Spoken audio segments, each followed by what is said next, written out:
Assalamualaikum warahmatullahi wabarakatuh. Alhamdulillahirabbil alamin. Wassalatu wassalamu ala asyrafil anbiya'i wal mursalin sayyidina Muhammad wa ala alihi washabbihi ajma'in. Rabbi shrah li sadri wa yassir li amri wa hlul 'uqdatam min lisani yafqahu qawli, amma ba'du. Kita sama balik kitab kita ni, koleksi hadis-hadis hukum. Jilid pertama lah, koleksi hadis hukum dalam siri ke-26.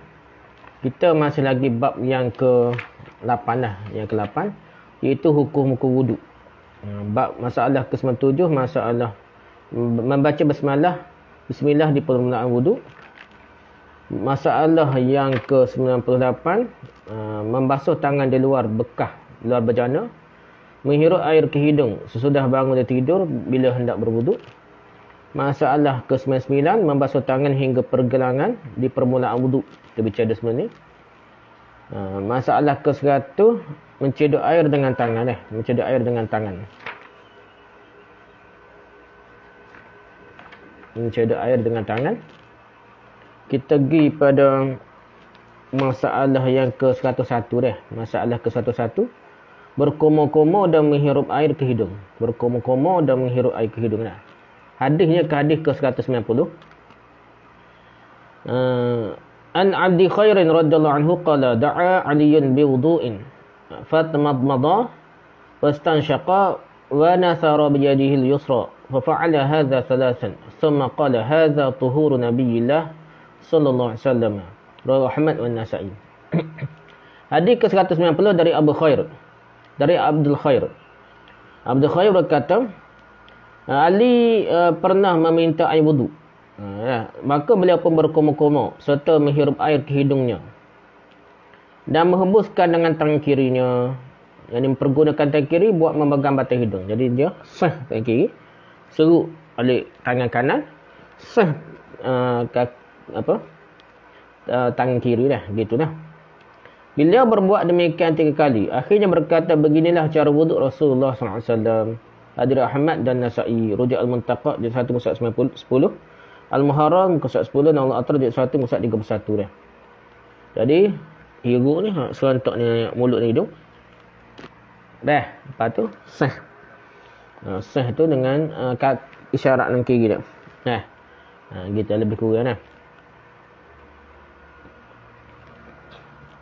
Ikut hadis ni macam serentak lah, sekali dengan hidung dah. Kalau tak mampu juga suka, tapi biasanya hadis ni nampaknya buat serentak dah. Okey. Hadis ke-191, an Abi Hurairah radhiyallahu anhu qala qala Rasulullah sallallahu alaihi wasallam, idza tawadda'a ahadukum falyaj'al fi anfihi ma'an thumma yantasir. Rawahu Ahmad wal Bukhari Muslim. Dari Abu Hurairah berkata, Rasulullah SAW bersabda, apabila seseorang kamu berwuduk, hendaklah dia memasukkan air ke hidungnya kemudian dihembuskannya. Wuduk, masuk air di hidung, lepas tu hembus ke dah. Dari Ahmad, Bukhari dan Muslim. Itu hadis ke-191. Hadis ke-192, an Abi Hurairah radhiyallahu anhu qala inna Rasulullah sallallahu alaihi wasallam amara bil madmadah wal istinsyaq, rawahu Daraqutni. Hadis ke-192 dari Abu Hurairah radhiyallahu anhu menerangkan bahwasanya Rasulullah sallallahu alaihi wasallam menyuruh bermadmadah dan beristinsyaq. Hadis Ad-Daraqutni juz 1 pusat 100 dan satu dia rujuk Muntaqa di 1/7.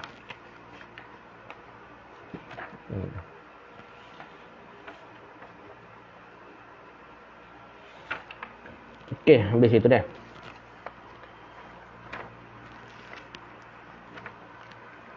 Jadi Nabi ni suruh bermadmadah ni qoma dah. Istinsyaq ni bahasa air dari hidung. Madmadah qoma, istinsyaq bahasa air dari hidung. Okey, pertama, ulasan pertama, hadis ke-190 kata Al-Hafiz Ibn Hajar Asqalani dalam Talkhis Al-Habir. Ia syarah, ia cek hadis-hadis daripada kitab Al-Aziz Syarah Al-Wajiz Marufi'i. Jadi Al-Talkhis Al-Habir ni, hadis ini diriwayatkan dari Ali dengan 5 jalan. Ada 5 jalan ni kata dia. Hadis 190. Hadis hirup air ke hidung, embuh dengan tangan kiri pula dah. Dah. Kokomo serta hirup. Berkokomo serta hirup air ke hidung. Lepas tu hembus dengan tangan kiri. Pergi batang hidung dah. Dah. Hadis ni ada 5 jalan riwayat Ali. Juga Al-Bahaqi dalam sunannya meriwayatkannya juga. Hadis ini menyatakan bahawa madmadah berkumur-kumur disunatkan. Dan mengambil air untuk berkumur dilakukan dengan tangan kanan. Tak ambil air ni dengan tangan kanan lah. Sedangkan ketika menghembuskan air dari hidung dipergunakan tangan kiri. Nah, untuk memegang batang hidung. Memegang batang hidung lah. Hadis ke-191 menyuruh kita beristinsyak menghirup air ke hidung. Hadis ke-192 pula diakui kesahihannya oleh pengarang Muntaqal Akhbar dan syarahnya Ibn Sayyidin Nas. Tidak mencacatkan sanad hadis ini. Dan hadis ini menerangkan bahawa istinsyak adalah satu perbuatan yang disyariatkan. Satu tu. Dia tak cerita koma sini. Hadis ke-191 dia kata masuk air dalam hidung lepas tu hembuskan. Hadis ke-192 Nabi berkoma bermadah dan istinsyak masuk air dalam hidung. Disyariatkan gitulah. Okey, poin kedua, perbahasan kedua, para fuqaha, tok-tok guru fiqh ni, ulama-ulama fiqh berselisih faham dalam masalah ini. Imam Malik, Imam Syafi'i, Al-Auza'i, Al-Laits, Al-Hasan Al-Basri dan segolongan ulama lain menetapkan bahawa berkumur-kumur adalah sunat. Bukan wajib, bukan rukun, sunat hukumnya. Mengikut Malik, Syafi'i dan lain-lain lah. Mengikut Abu Hanifah dan ashabnya, Ats-Tsauri, Zaid bin Ali dan Daud Az-Zahiri, berpendapat bahawa berkumur itu sunat pada wuduk, wajib pada mandi. Dia beza situ dah. Sunat pada wuduk, wajib pada mandi. Mengikut Abu Hanifah. Mazhab kita ni, mandi pun sunat dah. Dah. Lepas tu mengikut Abu Hanifah berpendapat bahawa apabila seorang tidak berkumur pada mandi wajib, pada mandi junub, kemudian solat dengan mandi tersebut, lazimlah ia mengulangi solatnya sudah menyempurnakan mandi dah. Kena semaya mula dah. Tak sah semaya. Maksudnya tidak kata bagi dia kalau tak masuk air dari hidung. Dah. Kena dia kira balik jalan. Mazhab kita tidak dah. Barang dalam ni tak komo ke, masuk air dalam hidung ke, telinga ke, semua benda-benda berlubang ni dia kira hak zahir luar je. Hak dalam tu dimaafkan, tidak perlu masuk air lah. Dalam hidung apa nak? Tidak wajib lah. Okey, habis lah. Ahmad Ishaq, mazhab Ahmad Ibn Hanbal, mazhab Hanbal ini, Ahmad Ishaq dan Abu Ubaid, Abu Thar, Ibn al-Munzir ni orang mazhab Syi'i lah. Dan Al-Hadi, Al-Qasim dan Al-Mu'ayyid Billah menetapkan bahawa berkumur-kumur dan menghirup air ke hidung fardu hukumnya. Jadi ramai juga ni nak. Fardu hukumnya pada wuduk, tidak pada mandi. Terbalik dah. Hirup air ke hidung ni wuduk dah. Nabi tak cerita masa hadis ni terkait pasal wuduk dah. Tidak pada mandi tidak. Ia terbalik dengan mazhab Hanafi dah. Hamad bin Ibn Ali Sulaiman dan Ibn Abi Lala berpendapat bahawa apabila seorang lupa bermadmadah, lupa berkumur dan lupa istinsyak masuk air dari hidung pada wuduk, hendaklah dia mengulangi solat. Berat ni Hamad Ibn Sulaiman, Ibn Abi Lala dah. Kena solat semula je nak. Kata Mujahid, istinsyak sebahagian dari wuduk. Dah. Jadi besarlah. Jangan kita pada remeh lah. Benda ni, kita dengar pendapat ulama ni, kita belajar mazhab ni, bukan belajar satu pendapat, belajar banyak mazhab. Jangan kata belajar banyak mazhab, tolak mazhab. Inilah kita terima pelbagai ulama besar, kita hormat semua ulama. Kita tak kata untuk guru, salah satu seorang tu guru je hebat dah. Orang lain pun kita anggap tinggi dan kita junjung pendapat-pendapat ulama besar. Bukan semata-mata pendapat Imam Syafi'i ni. Tapi begitulah. Kita rasa kuat mazhab Syafi'i lah. So nak tak apalah. Kita bias tak bias. Syukur-syukur ni kita dengar. Tidaklah kita telajak. Apabila kita belajar banyak pendapat ulama besar lah. Bukan ulama kecil ni. Ulama besar-besar. Ulama kecil ni. Ulama mutakhir ni yang menjadi waswah. Tapi ulama besar ni jadi keluasan. Pertama, kita tidaklah anggap benda tu serius sangat. Kadang kita tidak meremehkannya. Dua-dua ada dah. Bukan kata-kata belajar banyak mazhab, pendapat ni jadi remeh. Macam kita dengar pendapat ni, kita akan berasa, ada ulama kata wajib ni. Istinsyak ni, madmadah. Berkumur-kumur dengan masuk air dalam hidung. Aku tak boleh tinggal. Kita akan berasa begitu. Tak ada kita kata, belajar banyak mazhab ni jadi bermudah-mudahan sehingga kita tinggal. Kita kata, sunat lah ke tidak. Ia akan jadi kita akan berhati-hati. Ada benda kita tak jadi tekan sangat dah. Sebab kita dengar pendapat yang tidak sebegitu. Contohnya, kita dengar jumhur ulama kata niat ni syarat sah solat. Syarat macam ambil wuduk lah. Syarat sah solat. Bukannya rukun solat. Macam menghadap kiblat, macam apa bersih, dia wuduk dah, telah suci daripada hadas besar dan kecil. Jadi kita niat pun kita anggap, kita tahu jumhur ulamanya syarat sah solat bukannya rukun solat. Jadi kita tidaklah sampai waswah Allah Akbar tu. Tidak kita sampai waswah. Ada juga kita akan benda yang setengah orang anggap remeh. Kita dengar pendapat macam-macam macam ni dia berkomon-komon. Kalau kita belajar mazhab kita saja, sunat nah. Tapi kita tengok ada kata wajib. Jadi kita akan bersungguh-sungguh nak berkomon-komon, bermadmadah dan istinsyak memasukkan air ke hidung, kita akan bersungguh-sungguh lah. Sebab ada ulama kata wajib lah. Dan kita tengok hadis pun Nabi bersungguh-sungguh. Ya begitu cara mengaji ni, barulah kemah kita kata, barulah kita rasa tenang jiwa kita. Kita tidak ada istilah dah, takrifan ulama tu pegang kemah keming, tak tengok dalil, tak mengaji dalil, ni masalah juga. Setengah ustaz kita kata, azan lepas waktu isyak, habis waktu isyak, dia kira habis berapa minit, seminit 2 minit lepas tu dia kata tak ada azan lah. 10 minit kan lepas dah. Lama ni kita ni tak ada azan lah. Pasal takrifan, setengah-setengah takrifan ulama, azan ni memberitahu waktu masuk waktu solat. Takrifan dibagi gitu dah. Dia pergi takrifan tu tak tengok dalil, sedangkan Nabi pernah azan, suruh azan ni lepas subuh jauh dah. Lepas subuh Nabi suruh berpindah tempat lain, Nabi suruh azan. Lewat dah. Pukul 8 ke 9, 10 tahun lah dah lewat dah.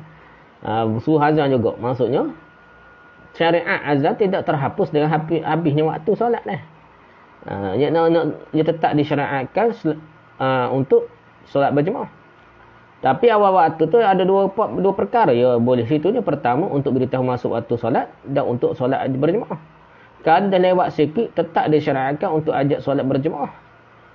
Untuk ajak solat berjemaah tetap tidak hilang syariat azan tu. Tapi orang tak faham ni, ni masalah belajar tanpa dalil ni nak. Dia kena belajar dalil. Nak pakai mazhab kita pegang dengan keadaan tenang dan tidak gelabah. Okey, tak apalah tu nah. Kita pergi pula. Okey, poin ketiga, perbahasan ketiga.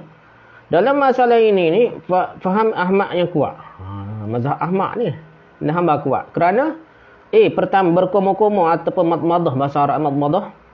Berkomo-komo itu termasuk bahagian membasuh muka. Al-Quran telah mewajibkan kita membasuh muka. Al-Quran sebut basuh muka ni. Nabi SAW telah menerangkan caranya.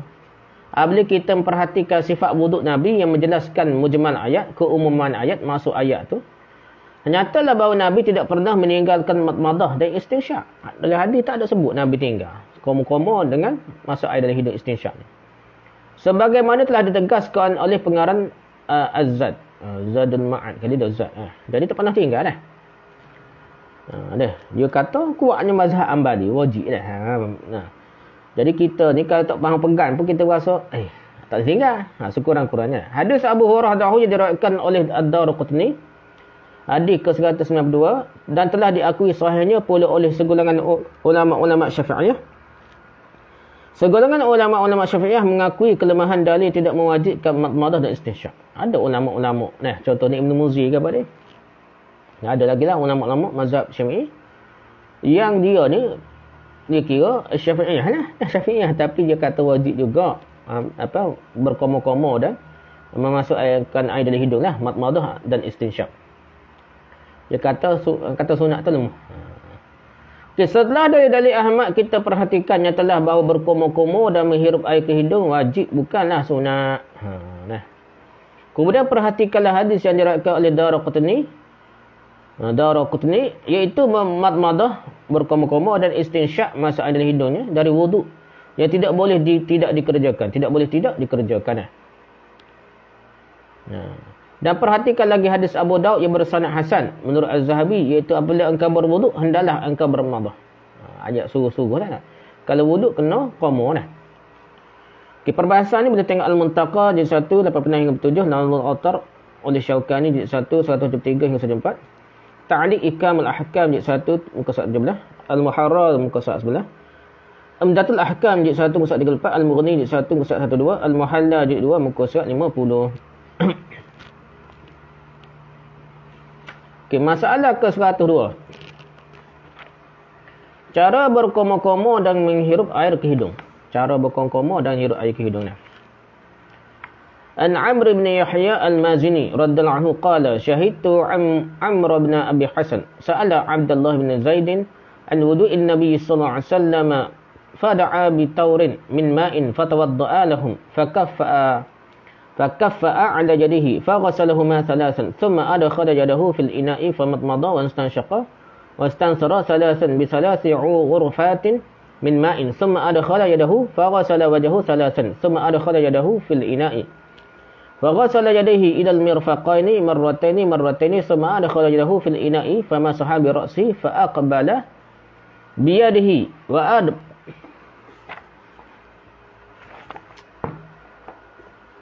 wa adbara biha thumma adkhala yadahu fil ina'i faghasala rijlaihi ila al-ka'bain faqala hakadha ra'aitu Rasulullah sallallahu alaihi wasallam yatawadda. Rahul Bukhari Muslim. Hadis ke-193 dari Amr bin Yahya al-Mazini. Saya berkata, saya hadir ketika Amr ibn Abi Hasan menanyakan kepada Abdullah bin Zaid tentang cara wuduk Nabi sallallahu alaihi wasallam.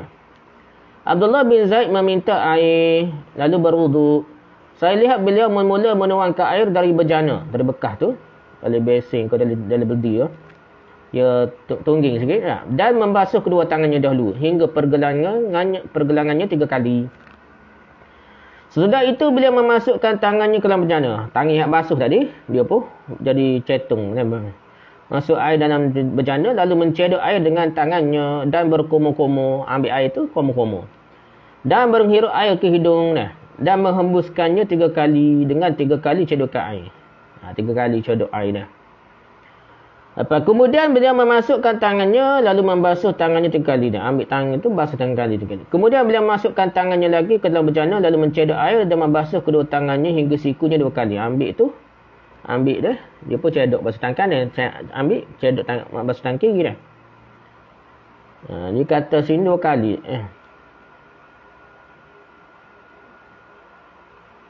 2 kali pula. Saya 3 kali dah. Tangan kanan. Jadi dekat 2 kali. Kemudian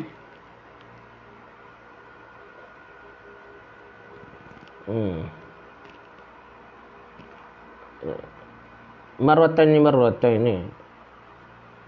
Ada basuh muka 3 kali ni. Tinggal ni.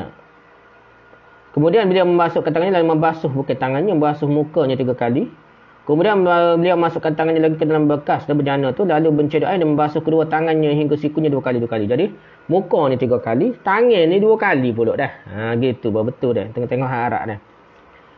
Kemudian lagi beliau memasukkan kedua tangannya ke dalam bejana lalu menyapu kepalanya dia. Masuk air dalam tangan dalam bekas tu, sapu kepala dia.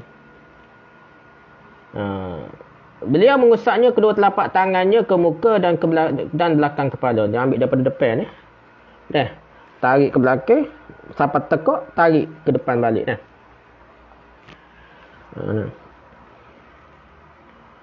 Sudah itu beliau masukkan tangannya lagi ke dalam bejana dah dan lalu membasuh. Ambil tangan dia, ambil air, basuh kaki hingga kedua mata kaki.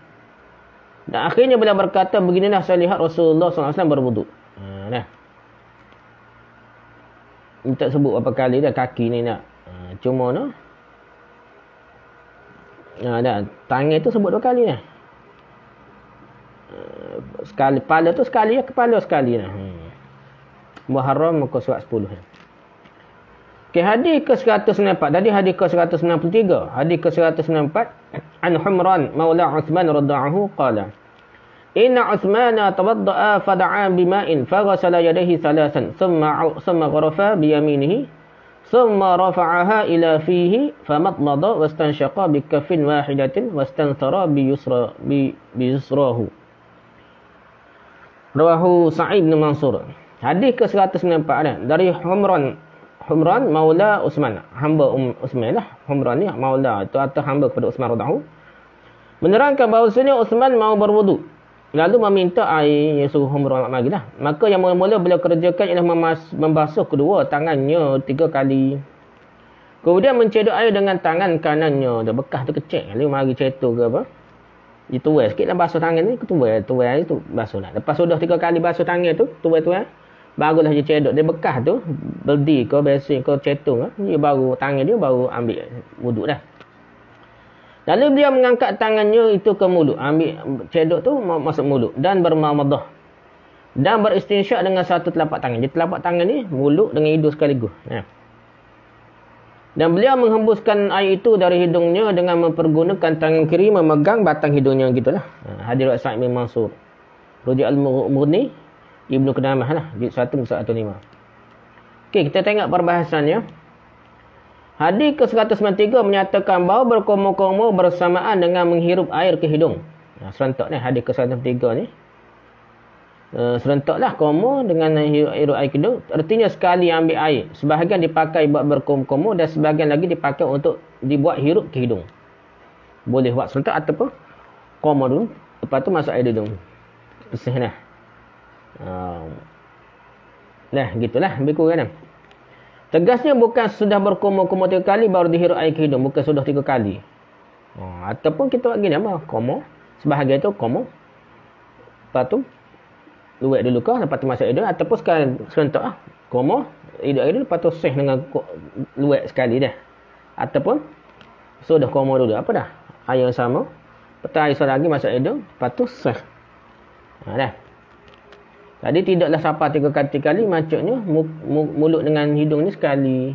Kira sekali. Mulut hidung sekali lagi, mulut hidung sekali lagi. Baru 3 kali. Hadis ke-194 diriwayatkan oleh Sa'id bin Mansur dalam Sunan Sa'id bin Mansur lah. Dan Ibnu Qudamah menerima hadis ini. Hadis ini menyatakan bahawa berkomo-komo dengan tangan kanan dan menghembuskan air dari hidung dengan tangan kiri.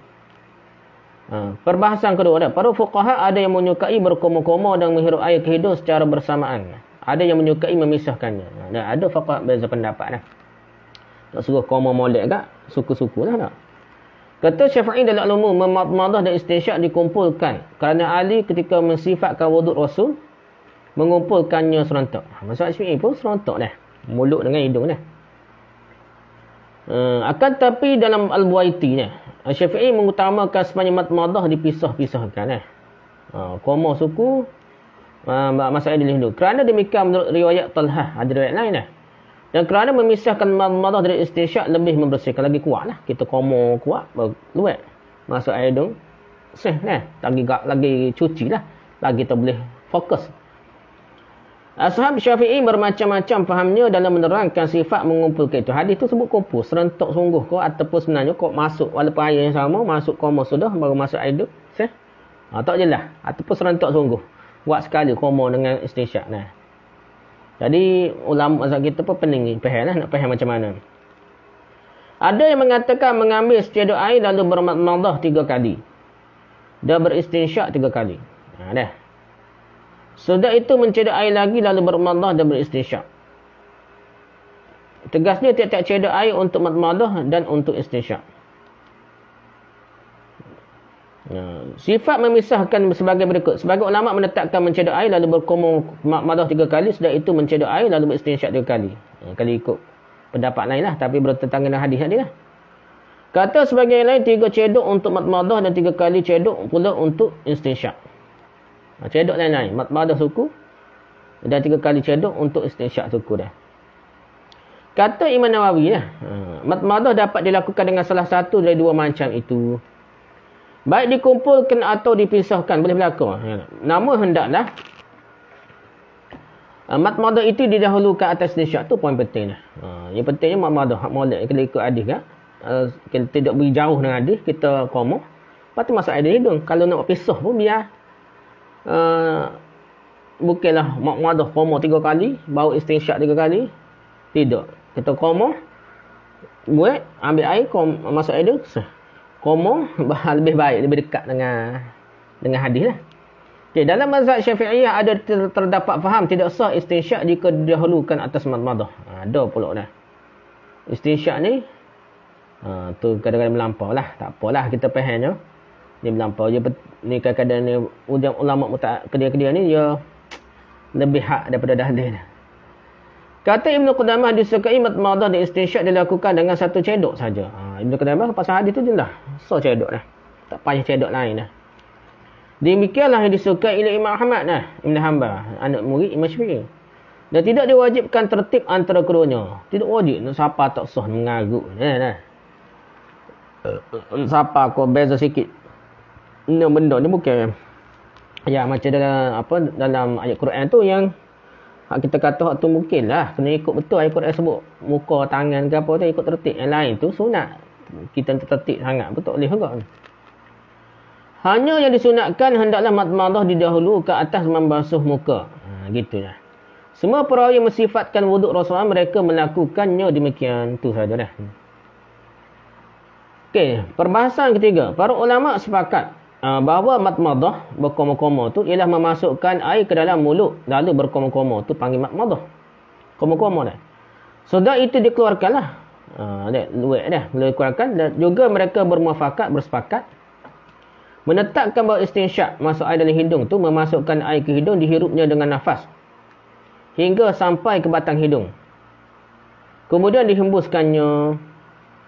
Dah, tu istinsyak. Masuk air dalam itu siapa kau pakai batang hidung, patut hembus dah. Ada hadis yang menerangkan bahawa Nabi SAW berkoma sekaligus dengan menghirup air ke hidung.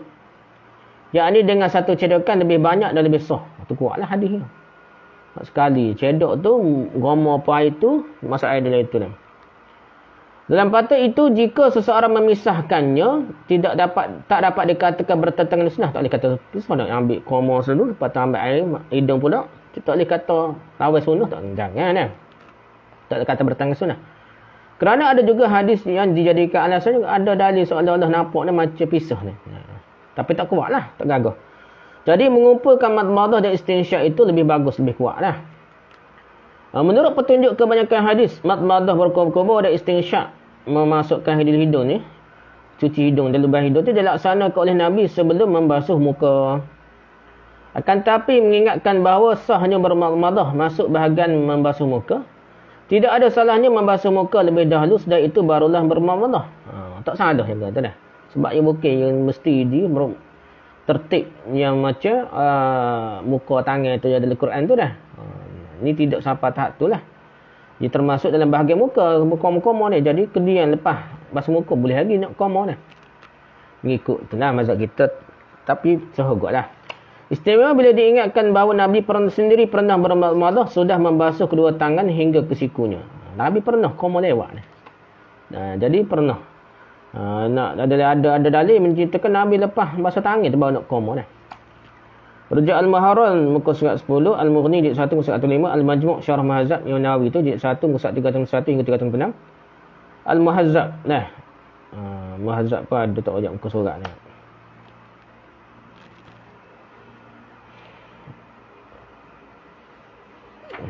Lagi ke tak?